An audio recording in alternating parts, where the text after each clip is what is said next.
finansial adalah senjatanya. Ya, manusia atau apa gitu loh. Orang yang akan Atau bahasaku juga ada, apakah dia termasuk bibit manusia yang unggul gitu. Kenapa dia bisa berpikir atau punya rasa seperti itu? Aneh-aneh aja gitu. Rasaku sih. gini ya, orang yang akan haus kekuasaan itu, yang pengen dipuja, pengen ini, pengen itu segala macam, itu kan sifatnya nafsu Sifat nafsu. sementara. Iya, oke. Kan gitu. Kesenangan sementara ya. Ya. Aku juga kadang berpikir gitu, kayak dengan pertanyaanmu tadi ya. Nah, dan itulah masuk pertanyaan tadi, kenapa ujung-ujungnya finansial gitu. Itu kan hal yang ditakutin semua orang gitu. Itu yang aneh juga, cara cara nyerangnya itu di situ gitu. Ya, itu aja sih yang gue bisa bilang. Ya balik dengan pertanyaanku tadi, Nah, kenapa orang itu berlomba-lomba pengen jadi nomor satu? ya. Oke. Logika aku berpikir gini, Hmm. itu cuma sekedar rasa kepuasan sementara. Puasa sementara. Tapi kalau aku korek lagi, Ya. eh, di dalam sebuah perusahaan Ngepet banget ya. aman. Aman.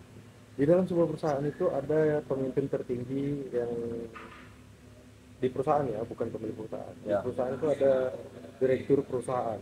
Direktur. Nah, Oke. itu bisa jadi orang paling tinggi. Kita anggap dia orang paling tinggi dalam perusahaan. Ya. Di saat seorang direktur itu keluar dari perusahaan Ya. atau dari dinas luar, dia selalu dikawal Oh, itu selalu dikawal. dengan mungkin asistennya Oh, atau mungkin dengan ya pengawal dia pribadi. pengawal. Aku kadang bingung, Hmm. kenapa kok harus mengawal seseorang? Kenapa kau harus mengawal? Ya. Kenapa pertanyaan itu timbul?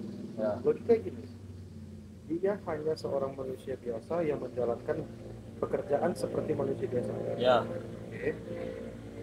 Artinya, kalaupun dia nggak dikawal juga sebenarnya nggak ada masalah. Ya. Ya nggak usah jauh-jauh, kayak presiden lah. Dia kan sebenarnya itu presiden itu kan sebuah pekerjaan. Ya, pekerjaan. Kenapa dia harus dikawal kalau emang dia harus keluar rumah, kalau emang dia harus tugas negara gitu. Ya. Nah kadang aku berpikir, apakah orang-orang nomor satu itu atau orang-orang yang pengen jadi nomor satu itu harus dikawal sedemikian rupa? Lalu ketat gitu ya. Iya, terlalu ketat. Ya biasa aja gitu. Ya. Kasihkannya virus itu. Apa bisa pengawalnya lindung ini? Jadi ya, Malah kena semua kayaknya. makanya jadi kayak Kena semua. kayak gitu ya. Bagi aku hidup itu kayak sistem kerajaan gitu. Ada babu, ada tukang suruh, ada pengawal, ya dia nomor satu. Gitu. Ya. Kalaupun lo memang harus bekerja, ya udah kerja aja gitu biasa, nggak perlu dikawal-kawal. Gitu. Oh. Artinya di saat kau dikawal, hidup kau sebenarnya nggak aman. Gitu. Ya, ya, ya. Nah, kalau kau tahu hidup kau nggak aman, posisi kau nggak aman, kenapa kau pengen jadi itu? Nggak usah ambil gitu loh. Itu dia pertanyaannya. Ya nggak perlu kau dikawal, ngapain gitu, kecuali kau dinas sampai ke luar negeri, nah, itu lain cerita. Ya, setuju. Karena kalau di negaramu sendiri kau merasa nggak aman, kau harus dikawal, ya ngapain gue jadi orang nomor satu? Artinya ada yang salah dengan cara kau untuk menjadi orang nomor satu. Ada yang salah. Oh, Kan gitu. curang aja. Ya. Kan gitu kan. Jadi ngapain mesti dikawal-kawal? Ya emang kau dikawal itu kau merasa bangga. Gitu. Oh orang nomor satu harus dikawal. Ya nggak gitu juga konsepnya. Ya, memang. Orang yang dikawal itu, orang yang ditemenin itu artinya dia tidak berpengaruh baik untuk lingkungan. Ada orang yang nggak suka sama dia, maka dia disakiti. Kan gitu. Tapi kalau emang dia secara sehat dan dia tidak terjadi masalah apa-apa, dia santai aja kali. Santai aja ya. Ada juga di satu negara apa gitu, lupa tuh ada beritanya tuh ya. Dia nggak pernah dikawal tuh. Oh. Dan dia memang tidak mau dikawal. Dia nggak mau memang. Iya, karena dia memang nggak merasa bersalah apa-apa. Jadi untuk menjadi nomor satu itu, kalau memang cara kau sehat ya kau nggak ada masalah harusnya. Nah, kalau cara kau nggak sehat ini yang jadi masalah. Orang nggak suka sama dia, ya namanya juga dia orang penting, orang ini segala macam. Sepenting apa sih? Sholat juga kalau muslim. Mati ditanam juga ya. Berdoa juga dia kalau lagi muslim. Kalau muslim, sorry. Lapar pun dia makan nasi. Yes. Belum ada dia tuh tengok makan awan di peti gitu. Kentutnya nanti angin juga tuh bang. Iya. Karena gimana ya? Hidup di negara yang Agak lain. agak lain.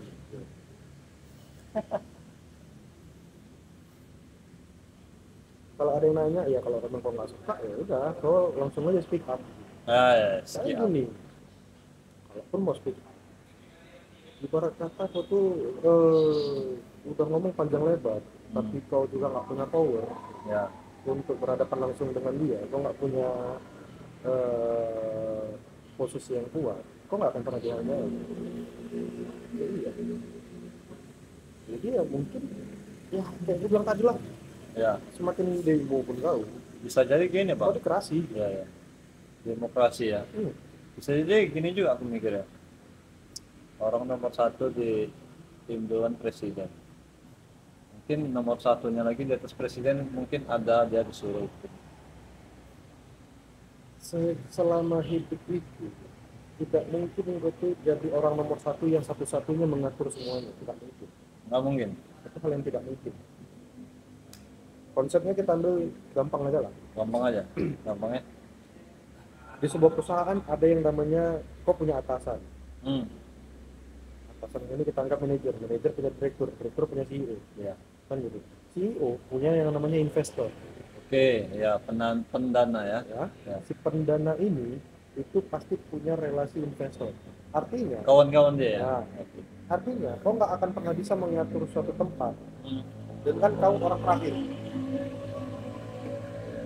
Kau nggak bisa menguasai jadi presiden, menguasai Indonesia, dan kau orang satu-satunya yang menjadi tumpuan terakhir. Nggak bisa. Nggak bisa.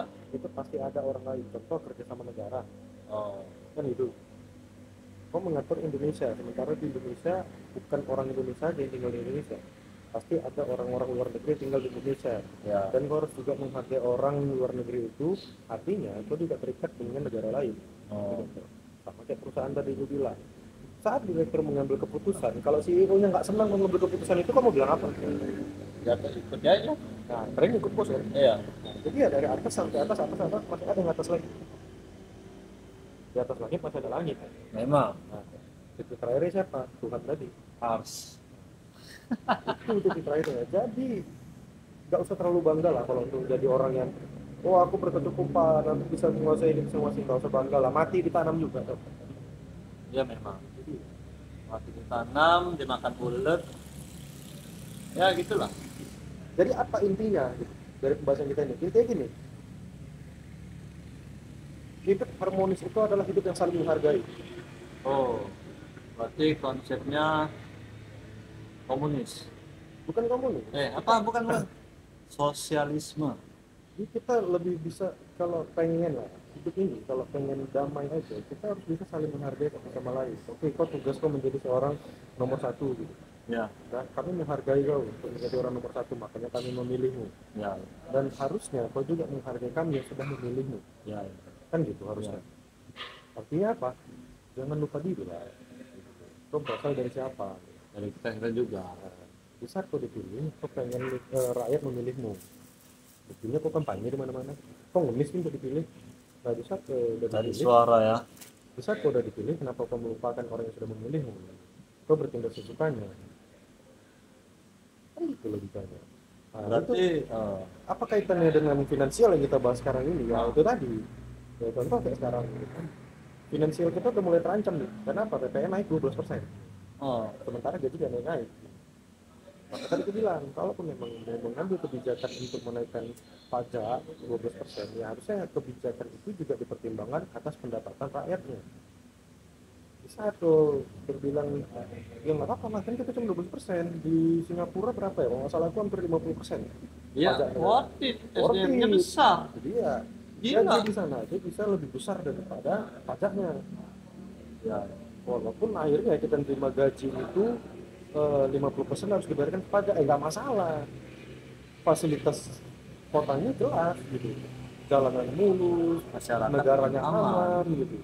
Ini pajak naik, pengangguran banyak, baru lahir Oh, udah kena pajak, ya, ya. pengangguran kena pajak. Memang. Kan itu negara macam apa kan? Beli kendaraan juga kena pajak. Nah, Tanah juga. menguntungkan diri sendiri aja untuk menikmati uang itu, kita beli kendaraan lain-lain. Nah, itu pun kena bayar pajak. Hmm. Nah, sementara pengusaha yang jual mobil juga itu juga kena pajak. Semuanya Semuanya kena pajak. dalam semua bidang lah. Semua bidang itu kena pajak. Syukur aja bernapas nggak kena pajak. Bentar lagi mungkin. Bernapas. Bentar lagi bernapas nggak pajak gitu. Satu napas 0,001. Makanya terlalu naif sih kalau dibilang Naif ya? kita mengikuti negara luar. Negara luar aja bisa sekian persen pajaknya. Bro, pikir dulu lah, negara luar itu makmur hidup rakyatnya gitu. Jadi kalangan menengah ke bawah itu diperhatikan sama mereka. Jangan lihat pajak mereka yang tinggi, Berarti lihat juga cara mereka untuk memakmurkan rakyatnya. berarti gini bang ya konsepnya. Kalau kita ingin semuanya nih dari atas sampai bawah nih sejahtera, berarti harus punya struktur yang dari atas pun juga bagus berarti. Iyalah, Sampai ke bawah sampai ke akar. ya. Oh. Karena di saat yang bawah itu bagus, pasti yang atas itu sudah bagus. Sama seperti manusia, di saat kaki sakit, otak masih bisa mikir untuk mengobati. Ya, nih. Tapi kalau kepala udah pening, udah sakit, udah denyut, Ya. pasti nggak bisa ngapa-ngapain. Males pun. Iya. Makanya kalau kepala udah sakit, udah pasti bawah-bawahnya sakit semua. Kan gitu. Jadi ya analoginya kayak gitu aja. Anggap aja kau sebagai pemimpin, kau itu kan kepala. Maka dibilang kan kepala pemimpin, kepala negara, kepala polisi, kepala TNI, kepala-kepala lah. Yang namanya kepala itu yang mengontrol kaki, tangan, badan. Organ semuanya. Kalau kepala udah rusak, semua pasti rusak. Udah pasti. Ya nggak usah ditaruh, dia bilang kau pening aja, nggak usah sakit lah, pening aja banyak pikiran segala macam, pasti malas ngapa-ngapain. Kaki nggak bisa ngapa-ngapain, mending tidur segala macam. Tapi semua itu ibaratnya gini, ada sakit pasti ada obat kan gitu. Iya. Obat ini mau dibuat apa enggak kan gitu. Iya. Nah, sebelum kepala itu sakit, ya harus tahu dulu nih kalau kepala itu sakit gimana cara ngobatinnya kan gitu. Apa yang harus dilakukan? Yang namanya kepala itu kan bisa berpikir. Berarti finansial itu bang memang senjata utama berarti. Untuk saat sekarang ini, Mungkin dari dulu sih. untuk negara yang dengan IQ terendah itu, dia takut dengan finansial, udah takut Itu senjata. senjata. Sekarang. Ya. Oh. Kenapa nggak pakai senjata lain gitu ya kan? Nggak bisa, Bisa jadi tak meramalkan cuaca buruk akan enak. nggak bisa. Hujan terus enak kan enak kita tidur gitu dingin. Iya nggak bisa, karena kebutuhan utama itu di saat menurut aku gini ya. Kenapa orang bahas finansial? Karena finansial itu merupakan kebutuhan utama Utama. dalam kehidupan. Oh enggak lah, kan kebutuhan utama itu yang penting kalau istirahat, sehat. Beda, itu untuk kesehatan. Ya, tutup organ. Ya, tapi kalau kayak untuk kehidupan dan perjalanan misalnya, itu ya tentang finansial. Masyarakatnya, oh kencingnya ber 2000 ya kan. Soalnya yang penuh kopi kan. Jadi kalau misalnya yang lain diserang pajak tinggi dan segala macam, ya memang itu caranya. Caranya emang itu ya. Contoh, dia menghantam finansial secara kecil aja. Sembako harga naik. Heboh satu di Indonesia kan? Ya, ya. Ya udah, memang cuma itu caranya. Gagal panen misalnya. Gagal panen dah heboh semua. Cabai naik harganya dah heboh semua. Karena gagal panen gitu. Yang herannya aku, di saat pemasukan negara katanya utang negara banyak, tapi bangun IKN jadi. Katanya pakai investor bang. Oke, pakai investor. Artinya kan uang investor kan banyak yang masuk. Oh. Kan di saat uang investor banyak masuk, kenapa nggak dipikirkan berapa pajak yang untuk mereka masuk kemarin? Oh, Berapa kehidupan untuk mencukupi kalangan menengah ke bawah? itulah tadi bang. Udah diatur sama undang-undang. Masuk kemarin nggak kena. Jadi kalau pun dibilang, mungkin ada yang nggak setuju dengan video yang kami buat, itu ya itu urusan dia.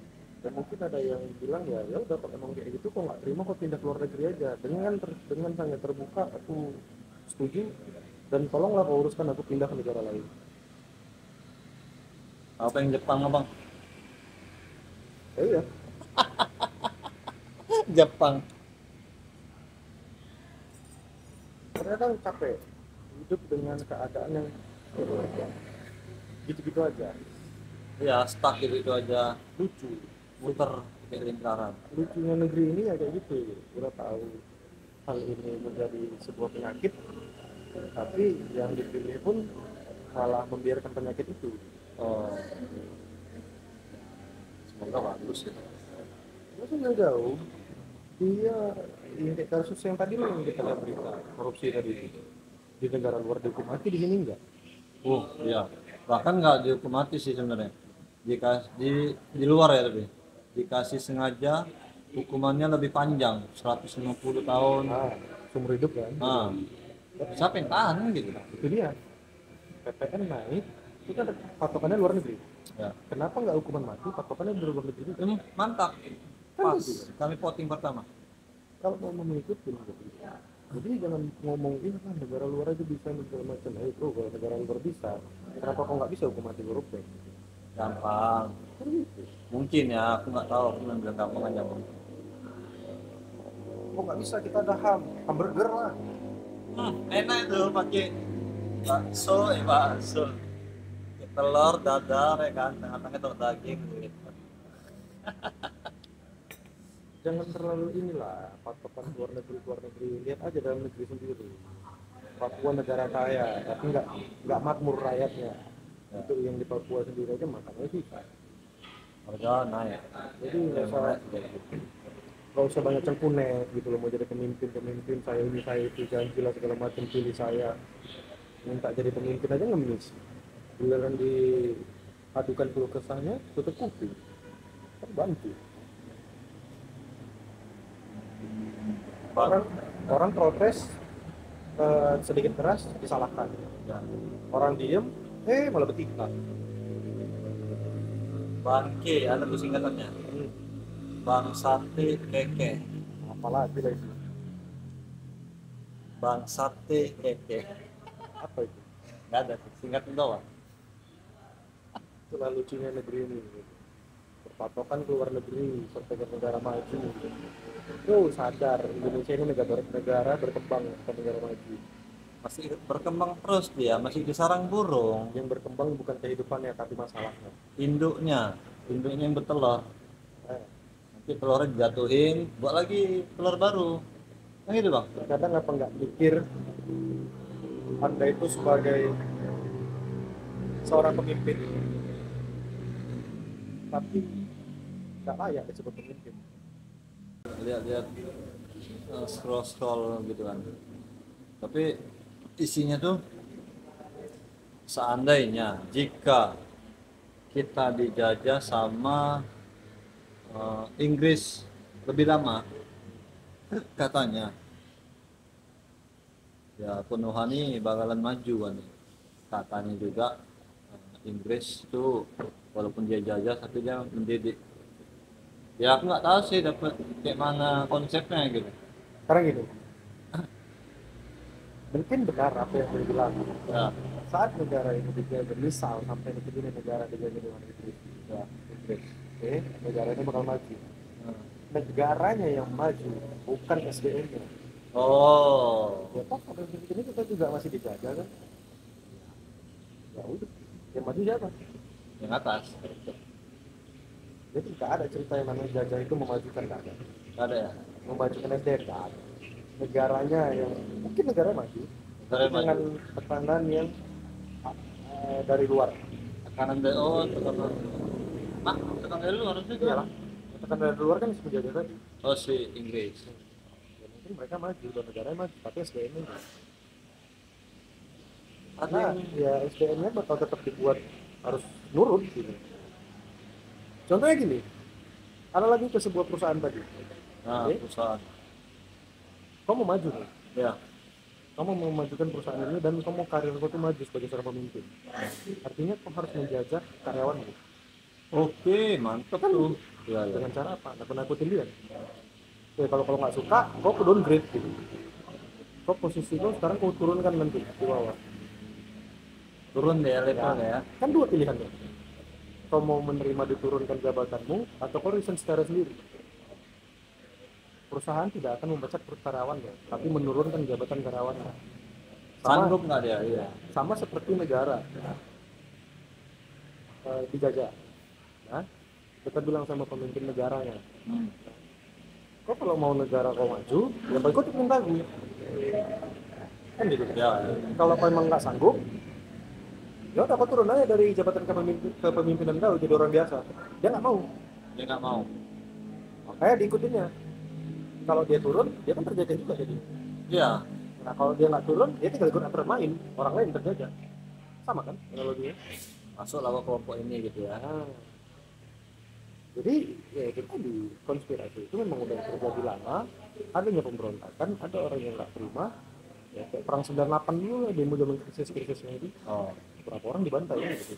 main itu provokatornya semua dibantu. Ya, jadi gini ya, Siap. lucunya negeri ini bahas masalah pajak, kita bahas masalah finansial gitu. Lucunya itu sebenarnya masalah itu depan mata, tapi pura-pura nggak lihat karena takut sama yang lebih berkuasa. Oh, Berkuasa di dunia belum tentu aja. ya, ya. Itu berarti kayak sebuah matrix kan? Ya, matrix ya, yang memang dibuat matrix ya. Memang dibuat struktur seperti itu dan memang sudah direncanakan. Nah, makanya Indonesia itu dibilang negara berkembang bukan negara maju. Kenapa? Negara berkembang itu ya nggak akan pernah maju. Kembang terus ya. Iya, udah gitu-gitu doang. Mending jual donat, enak. Jelas kembangnya ya. Potong-potong banyak. Jadi duit. Untungnya jadi duit semua. Kenapa negara maju itu dia mampu berdiri sendiri? Kayak gini lah, kita pernah dijajah katanya sama Jepang. Sementara di Jepang sendiri tidak pernah mengajarkan kepada masyarakatnya bahwasanya Jepang pernah menjajah negara Indonesia. Orang Jepang sendiri nggak tahu. Si negaranya, maksudnya pemerintah negara ngomong ke masyarakatnya. Iya, dia nggak akan pernah bilang karena memang orang Jepang, pemerintah Jepang itu tidak ngasih tahu ke masyarakatnya kalau dia tuh pernah menjajah negara lain. Oh, Kenapa aku tahu? Karena ya beberapa orang-orang yang Jepang yang aku tanya mereka sendiri tuh nggak tahu gitu kalau negara mereka tuh pernah menjajah Indonesia. oh, Jadi kenapa Indonesia itu harus bilang ya kita pernah dijajah sama Jepang sekian tahun segala macam. oh. Nah sekarang gini, timbul pertanyaan dari aku, iya kok tahu negara Jepang itu pernah menjajah kau, tapi kenapa kau pakai produknya dari Jepang juga? Ya, Kan gitu. Kalau emang kau merasa negara Jepang ini pernah menjajah kau, ya nggak perlu masukkan barang Jepang di sini. Nah, gitu kan. Nah, sama halnya dengan negara yang sama halnya dengan Indonesia. Kalaupun memang dia merasa dia bisa berkembang, kenapa dia nggak memberdirikan dan memperdayakan negara sendiri? Indonesia negara kaya, ya. kaya banyak Makanya orang material ya. Ya, makanya orang berebut kemari, orang-orang luar sana, mulai dari Papua yang ada tambang emasnya, mulai dari sumber daya alam, mulai dari pariwisata negara yang ada di sini, dan wisatawan asing juga datang kemari gitu. Jadi kenapa Turis-turis ya. nah, jadi kenapa nggak coba diekspor aja untuk mesejahterakan diri kan gitu. Untuk apa? Untuk mengembangkan negara itu sendiri biar maju, biar jadi negara maju bukan jadi negara berkembang kan gitu analoginya. Jadi kalau kita bicara masalah finansial ini sebenarnya nggak ada habisnya, Habis nggak ada habis. di atas di bawah akar semua ya. Harusnya yang atas itu yang berpikir, bukan kita yang masyarakat biasa ini yang berpikir. Karena apa? Ujung-ujungnya didiamkan, mereka tutup telinga, kita demo malah dikerasi, itulah demokrasi. Yang demo dikerasi, Demokrasi. demo dikerasi. Harusnya demokrasi itu orang yang bersuara ya. Demokrasi itu bisa dibilang seperti kita menyampaikan pendapat, berargumentasi, kita filter mana yang baik untuk kemajuan bersama, kan demokrasi gitu. Ya, Musyawarah ya. musyawarah dengan sebuah keputusan yang diambil secara bijaksana untuk menguntungkan negara itu sendiri, bukan untuk menguntungkan pribadi. Alhamdulillah. Ya. Finansial adalah senjatanya.